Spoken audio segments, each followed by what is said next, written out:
IMF reaches staff-level agreement with Jamaica on the first reviews of the Precautionary and Liquidity Line, PLL, and the Resilience and Sustainability Facility, RSF, arrangement the 16th of June, 2023. The IMF team and the Jamaican authorities reached a staff-level agreement on the completion of the first reviews of Jamaica's Precautionary and Liquidity Line, PLL, and the Resilience and Sustainability Facility, RSF. The IMF's executive board is expected to consider these reviews in August. The authorities' commitment to macroeconomic stability and strong policy frameworks continue to allow the country to navigate smoothly the difficult global environment. They have facilitated a steady recovery and growth despite the difficult global environment. The PLL continues to provide valuable insurance against downside risks while the RSF supports Jamaica's ambitious agenda to increase resilience to climate change, transition to a zero-carbon economy and catalyze climate financing.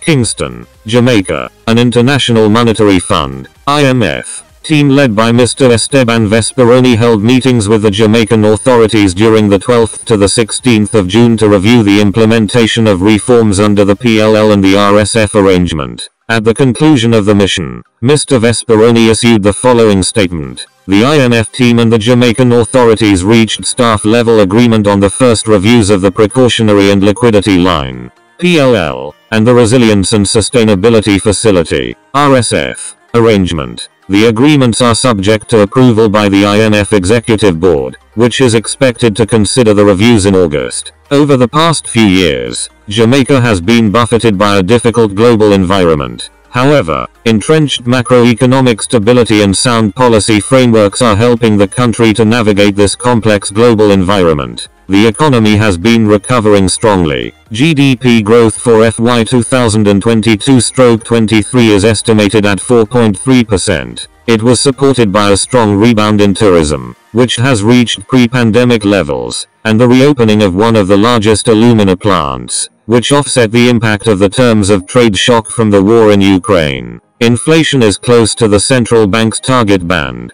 Buoyant tourism and still strong, although moderating. Remittances more than offset the large import bill from high fuel, food, and freight prices resulting in a low current account deficit. And international reserves are growing and are at healthy levels. The public debt has continued to fall, and the financial system remains well capitalized and liquid. The outlook points towards continued growth, and inflation is expected to return to the midpoint of the central bank's target range by year-end. Nonetheless, global risks remain high and include tighter than expected global financial conditions, higher than expected global energy and food prices, and the ever-present risks from climate events. The authorities have made good progress in implementing their policy agenda under the Precautionary and Liquidity Line. They overperformed on indicative targets and met structural benchmarks, supporting efforts to bring the AML-CFT framework to international best practice and improve data adequacy. The fiscal balance recorded an overall surplus in FY 2022/23. International reserves continued to increase over the last fiscal year, strengthening external buffers, in line with objectives in the authorities' program.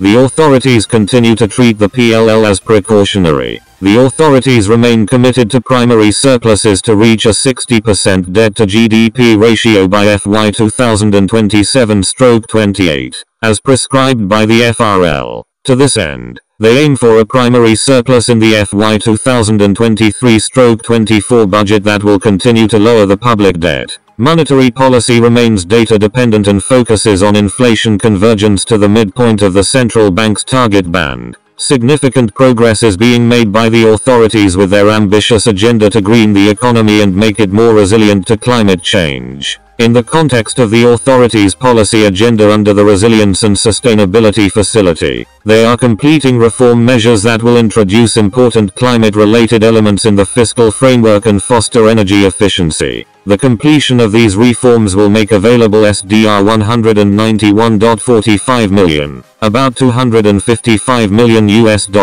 under the arrangement, reducing Jamaica's susceptibility to natural disasters. Rising sea level and extreme weather events will help foster growth and job creation as well as incentivize private sector financing for a range of investments, including those related to energy efficiency, emissions reduction, and increased resilience. The IMF team is grateful to the Jamaican authorities and other counterparts for their hospitality and very productive discussions. Media Relations Press Officer, Randa El Nagaphone.